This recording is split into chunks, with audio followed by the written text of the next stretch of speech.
সালাম আলাইকুম। এতক্ষণে আমরা একটা নিউজ সবাই জানি যে ইরান এবং আমেরিকা এবং ইসরায়েলের যে মিত্র গোষ্ঠী এদের বিরুদ্ধে যে যুদ্ধ ইরান ঘোষণা করছেন, সেখানে ইরানের সর্বোচ্চ ধর্মীয় নেতা আয়াতুল্লাহ খামেনি মৃত্যুবরণ করছেন। এই ব্যাপারে আমরা মোটামুটি ক্লিয়ার। কিন্তু সব থেকে যে শকিং ব্যাপারটা ছিল, এটা যখন আমরা দেখছি যে আমেরিকাকে আয়াতুল্লাহ খামেনিকে হত্যা করার জন্য সবচেয়ে বেশি ইনফ্লুয়েন্স করছেন দুইটা পাবলিক।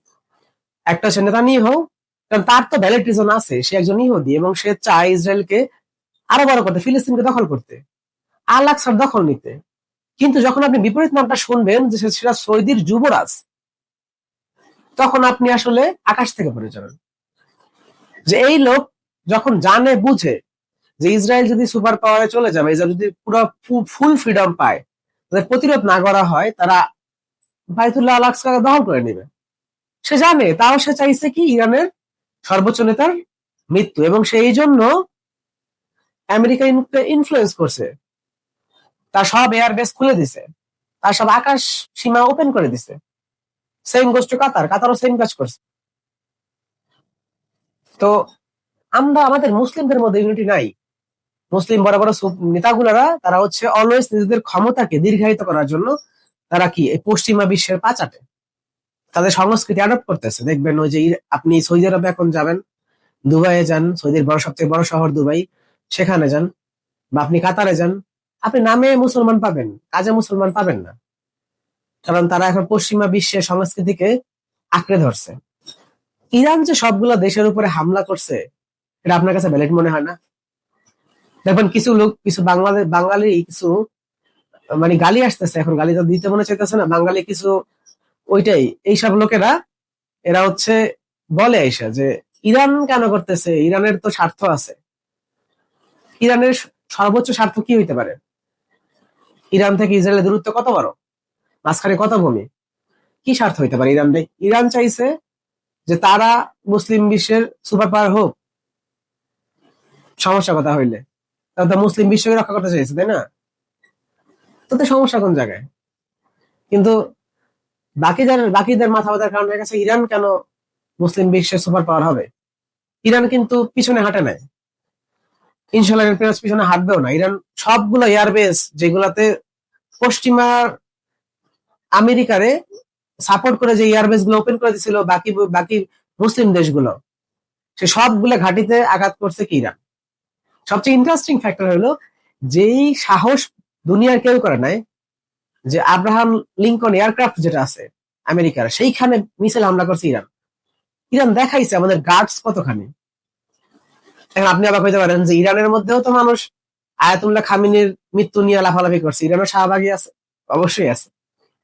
এই যে মুনাফেকের দল পৃথিবীর সব জায়গায় আছে, সব দেশে আছে, এরা কখনই আপনার আগাইতে দিবেন না। আপনি আমি একটা প্রচলিত লাইন সবসময় শুনছি না, যে আমাদের এই জমানায় ৭৩টা লাইন হবে, এর মধ্যে ৭২টা লাইন জাহান্নামী হবে, একটা লাইন হবে জান্নাতি।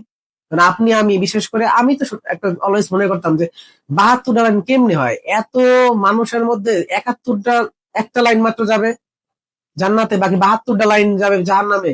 এরা আসলে কি করবে, কোন দেশে যাবে? এখন রিয়েলাইজ করেন, এখন তো রিয়েলাইজ করার সময়। যারা মুসলিমদের নাম বইলা মুসলিমের সব থেকে বড় মানে রেসপেক্টের জায়গা হোল্ড কইরা, এরা যখন অন্য বিধর্মীদের সাহায্য করে একটা মুসলিম রাষ্ট্রকে ধ্বংস করার জন্য, তখন আল্লাহ তাআলা এদের অবস্থান কোথায় নিয়ে দাঁড়াবে? সব থেকে মজার একটা ব্যাপার, আপনাকে ইন্টারেস্টিং ফ্যাক্টর জানাই, যে আয়াতুল্লাহ খামেনিকে যখন হত্যা করা হয়, সেখানে কিন্তু তার আত্মীয় পরিজন বর্গ ছিলেন।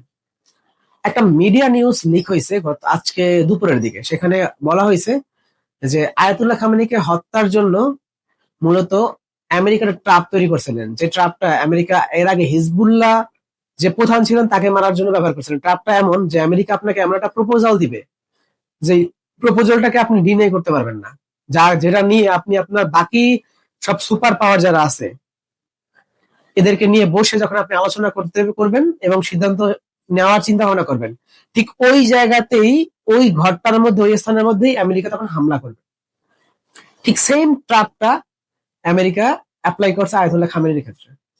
সে তাকে একটা সুন্দর একটা অফার দিছে, এবং আয়াতুল্লাহ খামেনি যখন বাকি লোকদের নিয়ে বসছে কথা বলতে ওই ব্যাপারে, তখন ওই আয়াতুল্লাহ খামেনির ওইখান থেকেই কোন এক মুনাফেক সেই কথাটা নিউজটা লিক করছে যে এখন এই জায়গায় বাকি সব সুপার পাওয়ারদের নিয়ে আয়াতুল্লাহ খামেনি আজকে ওই ব্যাপারটা নিয়ে কথা বলতে বসছে, এখনই হামলা করা সবথেকে পারফেক্ট সময়। কারণ সূত্র মতে আল জাজিরার যে মিটিং হওয়ার কথা ছিল সন্ধ্যায়, সেই মিটিং করছে উনি সকালে, তো সেই সকালে ওই এক্সাক্ট টাইমে তার উপরে হামলা করা হয়েছে এবং উনি শাহাদাত বরণ করছেন। তো চিন্তা করেন যে আমরা মুসলমানদের মধ্যে এই যে মুনাফেকের দলেরা কি পরিমাণ আমাদের ইসলামকে ক্ষতিগ্রস্ত করতেছে। সো এই জায়গা থেকে যদি আমরা কখনো বের না হইতে পারি, তাহলে কখনোই আমাদের পক্ষে ভালো কিছু করা সম্ভব না। আমরা শুধুমাত্র এই আহাজারি করবো বিভিন্ন জায়গা থেকে। আল্লাহ তাআলারে বলবো যে আবাবিল পাখি পাঠাও, আমাদের রক্ষা করো। যখন আমাদের মনে সদিচ্ছাটা না জাগবে, তখন আল্লাহ আবাবিল পাখি কেন পাঠাবেন? আল্লাহ এই মুনাফেক থেকে আমাদের রক্ষা করো। আসসালামু আলাইকুম।